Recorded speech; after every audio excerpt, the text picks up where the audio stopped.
Cette semaine, nous avons eu le droit à un choc entre les deux meilleures équipes de la ligue, les Phoenix Suns contre l'Utah Jazz.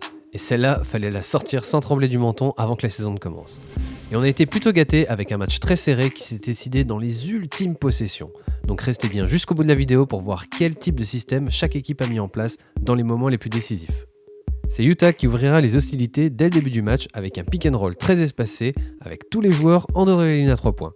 Mitchell fait un dribble in and out pour rejeter l'écran et attaque le milieu. Ayton est en couverture basse. Rudy a tout le côté gauche du terrain pour rouler vers le panier. Ayton s'avance un peu trop pour défendre sur Mitchell qui lance un alley-oop pour Rudy. Le match est lancé. Mais Phoenix reprendra vite l'avantage. D'ailleurs, ils auront l'avantage pendant quasiment tout le match en fait. Ici, Chris Paul nous montre un bel exemple de comment mettre son adversaire en prison après un pick and roll. C'est-à-dire de réussir à le bloquer dans son dos. Il peut donc se déplacer vers son spot favori à mi-distance pour scorer. Et c'est vraiment génial de voir à quel point Chris Paul a une bonne influence sur Devin Booker qui va réaliser le même move quelques actions plus tard. Il met son défenseur dans son dos après un bloc, Gobert est obligé de suivre le pivot qui roule vers le panier pour éviter le alley-oop et c'est ficelle pour Booker. J'en profite pour vous demander de vous abonner à la chaîne si vous aimez le contenu que je propose. Ça me ferait vraiment plaisir qu'on puisse former une petite communauté de passionnés et ça aide énormément la chaîne. Donc, merci d'avance. Durant tout le match, les Suns vont principalement attaquer la défense basse du Jazz sur pick and roll. Avec des talents comme Chris Paul et Devin Booker qui sont extrêmement bons dans leur prise de décision et dans le jeu à mi-distance, ils auraient tort de s'en priver. Ici, on voit Saric qui vient poser un écran sur une semi-transition. Favors se retrouve sur Chris Paul, lancé et très loin du panier, ce qui n'augure rien de bon pour Favors. Paul fait un dribble in and out suivi d'un sidestep qui fait complètement perdre ses appuis à Favors qui se prend un shoot sur le museau. Ah mon pauvre Derrick. Sur cette action, Chris Paul fait un écran bas pour que Booker se démarque. Il va ensuite en tête de raquette pour un main à main avec Saric. Mitchell défend et est à pleine vitesse pour passer au travers du bloc. Mais Booker décide de changer de direction au dernier moment et laisse Mitchell s'empaler dans l'écran. Il a maintenant un pas de retard sur l'action et se fait déborder par Booker qui drive jusqu'au panier. Malgré Rudy Gobert et ses 18 rebonds, le Jazz va se faire manger par les Suns qui gagneront cette bataille 61-45 avec notamment 16 rebonds offensifs à 7. Ici on peut voir ce fameux pick and roll avec Favors. Booker attaque le milieu, Favors essaye de le contenir mais Ayton roule fort vers le panier ce qui oblige Favors à défendre sur 2 joueurs. À ce moment Booker il aurait pu faire un alley-oop pour Ayton mais il décide de shooter. Il rate mais heureusement Ayton a la position préférentielle et peut faire une claquette dunk. Là, on voit Ayton batailler avec Rudy pour prendre un de ses 7 rebonds offensifs sur le match. De leur côté, le Jazz vont s'appuyer sur la performance de mammouth de Donovan Mitchell et ses 41 points. Sur cette action, il va nous montrer toute son explosivité avec un gros crossover en changeant de rythme sur Crowder qui se fait enrhumer. 2 joueurs vont tenter de venir en aide, mais Mitchell les enrhume aussi avec un deuxième changement de direction sur le départ de son double pas. Mitchell score la plupart de ses points sur des 1 contre 1. Ici, on le voit driver sur Cam Johnson qui tient plutôt bien et Ayton fait un pas pour bloquer l'accès au panier. Mais Mitchell nous sort un Eurostep pour passer dans un trou de souris et finir avec finesse. Là, c'est très fort. Et Mitchell va nous offrir un autre magnifique Eurostep au début du 4e pour donner 4 points d'avance au Jazz alors qu'ils avaient été menés depuis le début du match. Il replace encore un cross assassin qui met dans le vent Bridges. Ayton vient en aide et se plante pile sur le chemin de Mitchell qui fait encore un Eurostep de très très haut niveau pour se frayer un chemin dans le trafic et marquer avec la faute. On arrive dans les 2 dernières du match et le score est ultra serré. Sur cette touche ligne de fond, Phoenix met en place un système avec beaucoup de mouvements.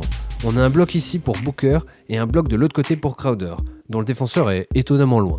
Booker ne prend finalement pas le bloc et coupe vers le panier, entraînant avec lui 2 défenseurs.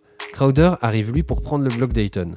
Son défenseur est pris dans le bloc et Rudy, qui aurait dû aider sur le bloc d'Ayton, s'est fait aspirer par la coupe de Booker. Crowder se retrouve sur une île déserte à 3 points et donne 4 points d'avance à Phoenix. Dans la foulée, Mitchell drive encore vers le panier. Rudy bloque Ayton pour l'empêcher d'aller défendre l'arceau. Mitchell score et il arrive même à obtenir une faute alors qu'il se fait bousculer par son propre coéquipier. Ok, pourquoi pas après tout. Le Jazz revient à 1 point. Ensuite, c'est Chris Paul qui va jouer un pick and roll avec Ayton. Tous les autres écartent le jeu pour donner un maximum d'espace pour travailler et empêcher les aides. Paul attaque Gobert qui est bien en place pour contester le shoot, mais le Jazz décide de re-switcher. Le timing est vraiment pas ouf et Paul se retrouve ouvert pour redonner 3 points d'avance aux Suns. Je trouve que c'est un peu dommage de l'avoir pris celui-là pour le Jazz. Plus personne va scorer pendant plus d'1 minute et c'est finalement sur la dernière possession, sur une action pas du tout construite, que Mitchell va surprendre les Suns en shootant très tôt sur la possession sans que les Suns n'aient le temps de se mettre en place. Mais shooter avec autant de temps restant sur le chrono donne une vraie bonne chance pour Phoenix pour l'emporter au buzzer. Malheureusement, ils ne mettent pas de système en place et laissent Devin Booker essayer de devenir le héros de la soirée sur une isolation. Et il finit par choisir de prendre un step back à 3 points très compliqué. Il avait le pied sur la ligne, donc ça n'aurait compté que pour 2 points, mais vu où il était, il voulait clairement scorer un 3 points. Et je trouve que c'est dommage pour un gars qui a un shoot à mi-distance si bon d'avoir tenté un shoot très compliqué à 3 points, quand un 2 points aurait largement suffi pour l'emporter. Mais bon, ça nous offre une prolongation, et ça, on va pas cracher dessus. Et la prolongation tournera très vite à l'avantage des Cactus. Dès l'engagement d'ailleurs, Booker se faufile au milieu des joueurs du Jazz sur l'entre-deux, et Rudy fait l'erreur de ne pas s'en rendre compte et lui donne directement la balle. Booker prend tout le monde de vitesse et lance la prolongation pour les Suns. Booker est aussi capable de faire des actions collectives très bien senties. Ici, il prend l'écran bas de Ayton dans une action qui laisse penser qu'il va se démarquer pour recevoir la balle. Mais il se rend compte qu'il y a une opportunité pour faire un écran dans le dos du défenseur de Cam Johnson, ce qui le laisse complètement seul à 3 points et il ne se fait pas prier pour donner 5 points d'avance aux Suns. Le Jazz essaiera bien de s'accrocher, mais Booker assurera comme un grand en scorant panier à mi-distance sur panier à mi-distance sur la tête du Jazz. Au final, il score 35 points dans ce match. Regardez cette action, un 1 contre 1 contre Mitchell, une série de feintes, il se rapproche du panier et il score avec facilité. C'est ça qu'il aurait dû faire pour la dernière possession du 4e quart-temps. Il aurait plié le match direct au buzzer, mais bon, ce sera pour la prochaine fois. C'est finalement Chris Paul qui mettra le dagger et tuera tout espoir de retour pour le Jazz avec ce 3 points après une grosse incompréhension des défenseurs du Jazz qui l'ont laissé complètement seul. Il aurait été très fort et précieux dans cette fin de match puisqu'il a scoré 11 de ses 29 points pendant la prolongation. Le Jazz ne reviendra pas et Phoenix nous montre encore une fois leur incroyable progression.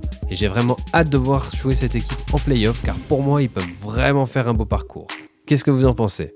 Si la vidéo vous a plu, n'hésitez pas à la liker, à la commenter, à la partager et surtout à vous abonner à la chaîne, c'est la meilleure façon pour me soutenir et ne pas rater les prochaines vidéos. Sur ce les chauffeurs de banc, je vous dis à la prochaine, ciao.